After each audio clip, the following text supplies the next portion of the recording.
सबको जय मसीह। फिर से एक नए एपिसोड में आपका स्वागत है। पिछले एपिसोड में हमने इतिहास में शासन किया हुआ 4 साम्राज्यों के बारे में थोड़ा जानकारी देके बोल के ख़त्म किया था। इसका आगे को हम देखेंगे।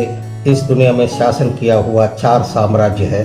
उसमें सबसे पहला है BC 2500 से लेकर के BC 539 तक शासन किया हुआ बाबिलोन साम्राज्य। उसके बाद BC 539 से लेकर के BC 331 तक मेदिया पर्शिया साम्राज्य था। उसके बाद BC 331 से लेकर के BC 168 तक ग्रीस साम्राज्य था।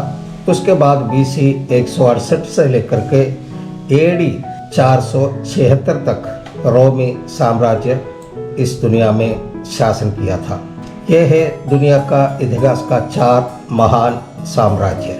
आप ध्यान दीजिएगा, इन 4 साम्राज्यों के बारे में समझना है तो 2 अलग अलग व्यक्ति अलग अलग जगह पर 2 सपना को देखता है।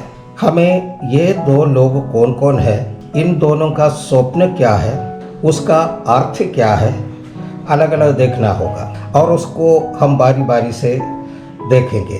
पहला व्यक्ति है नेबुकदनेस्सर राजा।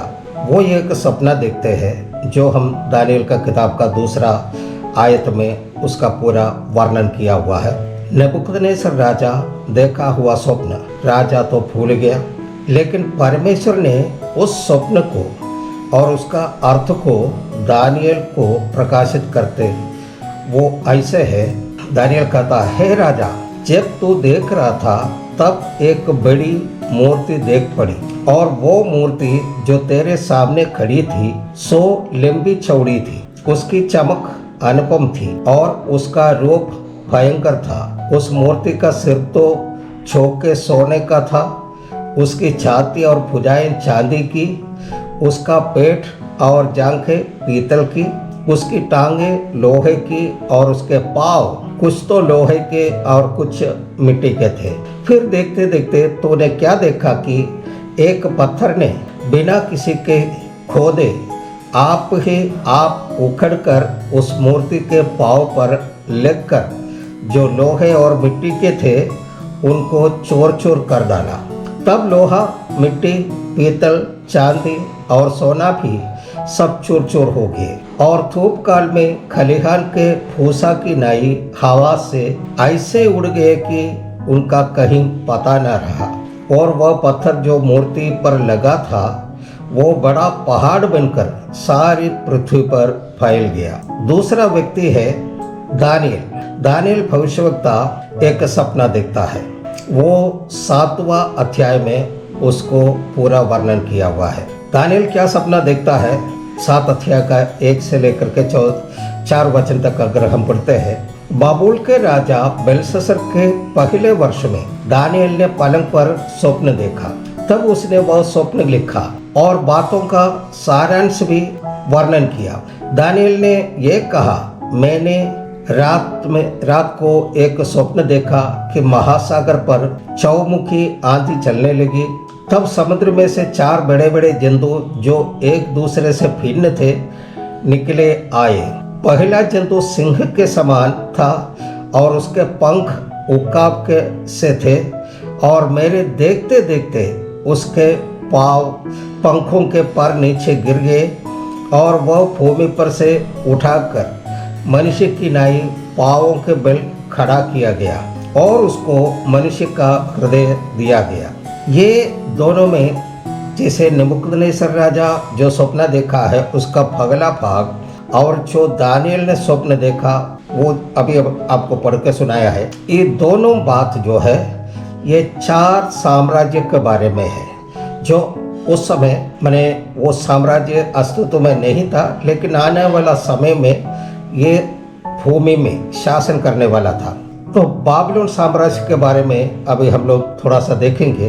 बाबिलोन साम्राज्य जो है BC 2500 से लेकर के BC 609 तक चला। नेबुकदनेस्सर राजा जो लंबा चौड़ा और भयंकर मूर्ति को स्वप्न में देखा, उस मूर्ति का सिर तो चौके सोने का था। दानियल स्वप्न में जो 4 जंतु को देखा, उसका पहला जंतु सिंह के समान था और उसके पंख उकाब के से थे। ये दोनों स्वप्न का पहला भाग जो है बाबिलोन साम्राज्य को दर्शाता है, जो BC 2500 से BC 609 तक शासन किया था। ये बहुत बड़े शक्तिशाली सिंह के समान उसका प्रताप, उसका पंख उकाब जैसे। इसका मतलब ये है उस साम्राज्य का ख्याति आसमान तक था। फिर वचन में लिखा है, मेरे देखते देखते उसके पंखों के पर नीचे गिर गया। इसका मतलब यही है उतना ऊंचाई तक पहुंचा हुआ उस साम्राज्य का ख्याति तुरंत नीचे आ गया। आगे वचन में लिखा है, वो भूमि पर से उठकर मनुष्य की नाई पंखों के बल खड़ा किया गया और उसको मनुष्य का हृदय दिया गया। इसका मतलब है उस साम्राज्य का प्रताप खत्म हो गया, उस साम्राज्य का ख्याति खत्म हो गया, राजा का भुजबल नष्ट हो गया और एक साधारण मनुष्य के जैसे हो गया है। एक शब्द में बोलेंगे तो बाबुल साम्राज्य का पतन हो गया है। ये पतन कैसे हो गया? बाबुल साम्राज्य के आखिरी राजा बेलशस्सर के समय का कुछ घटना बताता हूँ। अभी हम दानियल के पुस्तक का 5वां आयत से देखेंगे। यहाँ कुछ ज़्यादा वचन को पढ़ेंगे। वचन पूरा स्क्रीन पर नहीं दिखाएंगे क्योंकि वो बहुत लंबा है। उसका रेफरेंस लिख देंगे, आप उसे बाद में पढ़ सकते हैं। मैं इसे पढ़कर यहाँ पर सुनाता हूँ, ध्यान से सुनिएगा। उसके बाद इसे संक्षिप्त रूप में आपको समझाएंगे। दानियल का किताब का 5वां अध्याय, उसका 1 से लेकर के 24 तक वचन यहाँ पर हम पढ़ेंगे। बेलशस्सर नाम राजा ने अपने 1000 प्रधानों के लिए बड़ी जेवनार की और उन 1000 लोगों के सामने दाखमधु पिया। दाखमधु पीते पीते बेलशस्सर ने आज्ञा दी कि सोने चांदी के जो पात्र मेरे पिता नेबुकदनेस्सर ने यरूशलेम मंदिर में से निकाले थे, उन्हें ले आओ कि राजा अपने प्रधानों और रानियों और रखैलियों समेत उसमें से पिए। तब जो सोने का पात्र यरूशलेम में परमेश्वर का भवन के मंदिर में से निकाले गए थे, वे लाए गए और राजा अपने प्रधानों, रानियों और रखैलियों समेत उनमें से पीने लगा।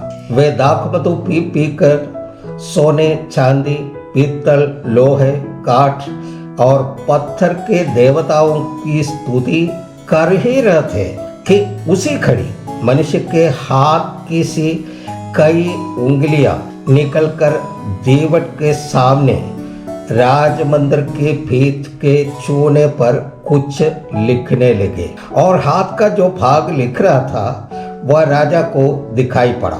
उसे देखकर राजा भयभीत हो गया और वो अपने सोच में घबरा गया और उसके कटी के जोड़ ढीले हो गए और कांपते कांपते उसके घुटने एक दूसरे से लगने लगे।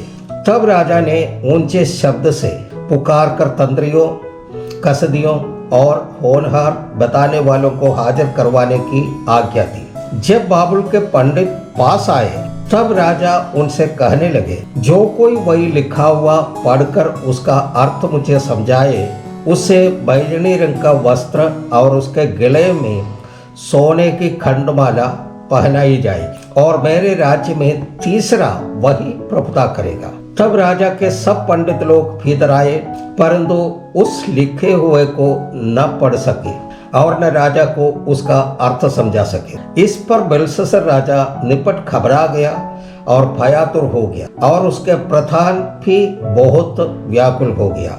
राजा और प्रधानों के वचनों को सुनकर रानी जेवनार के घर में आई और कहने लगी, हे राजा, तू युग युग जीवित रहे, अपने मन में न घबरा और न उदास हो। तेरे राज्य में दानियल एक पुरुष है जिसका नाम तेरे पिता ने बेलतशस्सर रखा था। उसमें पवित्र ईश्वरों की आत्मा रहती है और उस राजा के दिनों में उसमें प्रकाश, प्रवीणता और ईश्वरों की तुल्य बुद्धि पाई गई।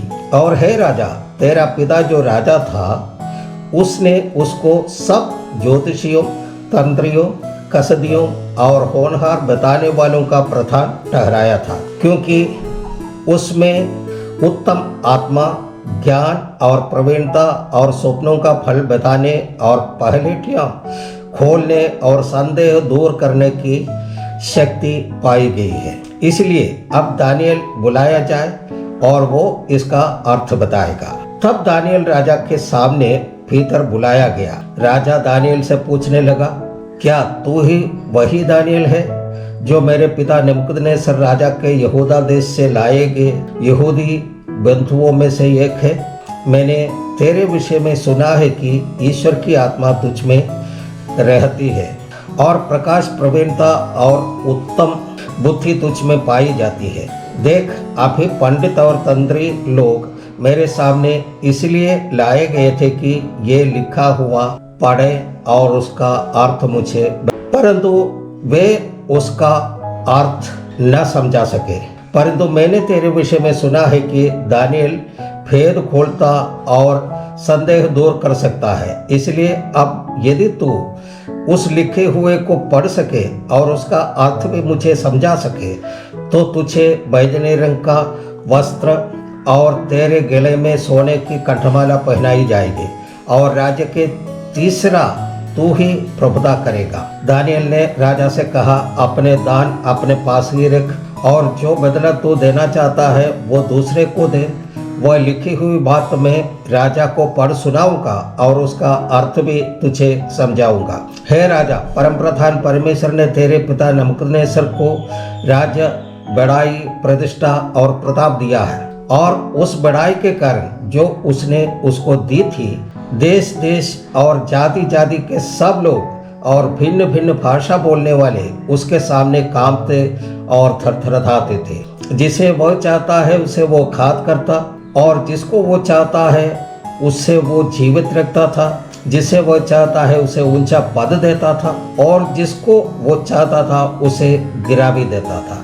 परंतु जब उसका मन फूल उठा और उसकी आत्मा कठोर हो गई, यहाँ तक कि वह अभिमान करने लगा, तब वो अपने राज सिंहासन पर से उतारा गया और उसके प्रतिष्ठा भंग की गई। वह मनुष्यों में से निकाला गया और उसका मन पशुओं का सा और उसका निवास जंगली गधों के बीच में हो गया। वो बैलों के नाई घास चरता और उसका शरीर आकाश की ओस से भींगा करता था, जब तक कि उसने जान न लिया कि परम प्रधान परमेश्वर मनुष्यों के राज्य में प्रभुता करता है और जिसे वो चाहता है उसी को उस पर अधिकारी ठहराता है। तो भी हे बेलशस्सर, तू जो उसका पुत्र है और ये सब कुछ जानता था, तो भी तेरा मन नम्र ना हुआ, वरन तूने स्वर्ग के प्रभु के विरुद्ध सिर उठाकर उसके भवन के पात्र मंगवा कर अपने सामने धरवा लिए और अपने प्रधानों, रानियों और रखेलियों समेत तूने उनमें से दाखमधु पिया और चांदी, सोने, पीतल, लोहे, काठ और पत्थर के देवता जो न देखते, न सुनते, न कुछ जानते हैं, उसकी तू स्तुति की। परंतु परमेश्वर जिसके हाथ में तेरा प्राण है और जिसके वश में तेरा सब चलना फिरना है, उसका सम्मान तूने नहीं किया। तब ही एक हाथ का एक भाग उसी की ओर से प्रकट किया गया और वे शब्द लिखे गए हैं। हालेलुया। अभी यहाँ पर समाप्त करते हैं। इसका अर्थ संक्षिप्त रूप में आपको अगले एपिसोड में समझाएंगे। तब तक के लिए सबको जय मसीह, सबको धन्यवाद।